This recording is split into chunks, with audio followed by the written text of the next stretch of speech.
Welcome to CARICOMP Insider, where high-tech facial recognition meets real-world intelligence.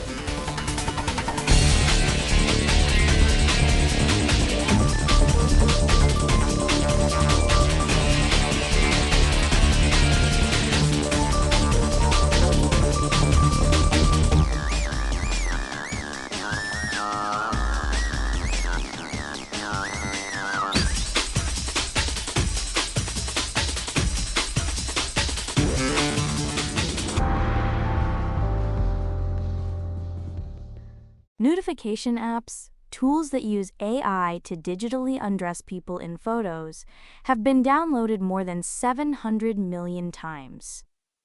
That's not a typo. 700 million downloads of software designed to strip someone's image without their consent. That number sits behind a wave of new laws now rolling across the globe. 61 privacy authorities from dozens of countries just endorsed a joint declaration targeting AI-generated deepfakes.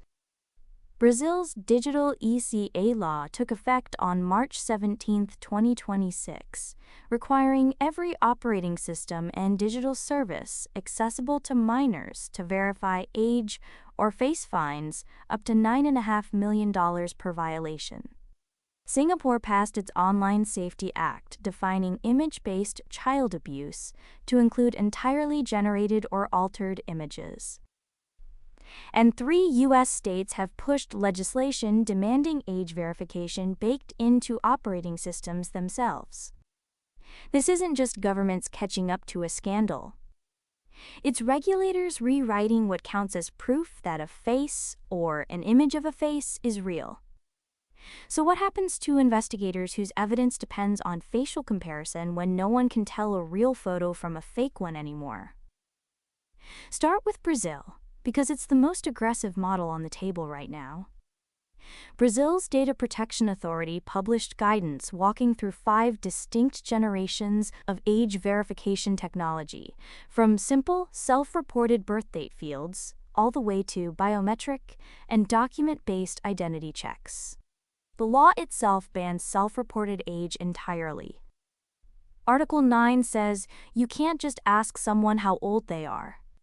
Article 12 demands auditable verification. But then Article 37 turns around and bans mass surveillance mechanisms. You have to verify identity rigorously, but you can't build a surveillance system to do it. That tension isn't a bug in the legislation. It's the central, unsolved problem in every country trying to regulate this space. Meanwhile, NIST, the National Institute of Standards and Technology, revised its digital identity guidelines specifically to address deepfake fraud. Why? Because the Treasury Department's Financial Crimes Enforcement Network reported a jump in deepfakes being used to beat identity and authentication controls at banks. People were submitting synthetic faces to open accounts, pass verification checks, and move money. NIST's National Cybersecurity Center of Excellence then drafted a playbook for financial institutions adopting mobile driver's licenses for customer identity verification. 29 industry and government partners helped build it. The message to banks is blunt. The old way of checking a photo against a face on a screen doesn't hold up when the photo might never have been a real person. For anyone doing investigative work, this regulatory shift lands hard. Automated detection systems still struggle to tell the difference between consensual adult imagery and non-consensual synthetic imagery.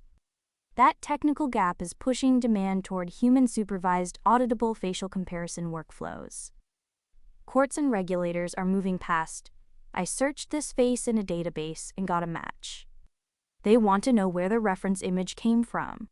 They want to know what tool ran the comparison. They want documentation of the method and the false positive rate. Ad hoc image searching, running a photo through a consumer tool with no record of the process, is starting to look like negligence, not investigation. Most people assume the deepfake problem is about fakes getting better. It's actually about real images losing their authority. When any photo can be synthetic, every photo needs a chain of custody, and that changes the rules for everyone who uses a face as evidence.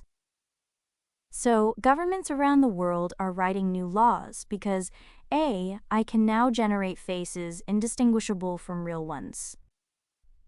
That means investigators can't just show a photo match anymore.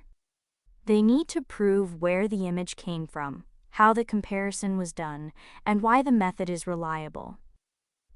Watch for courts to start rejecting facial comparison evidence that lacks documented methodology.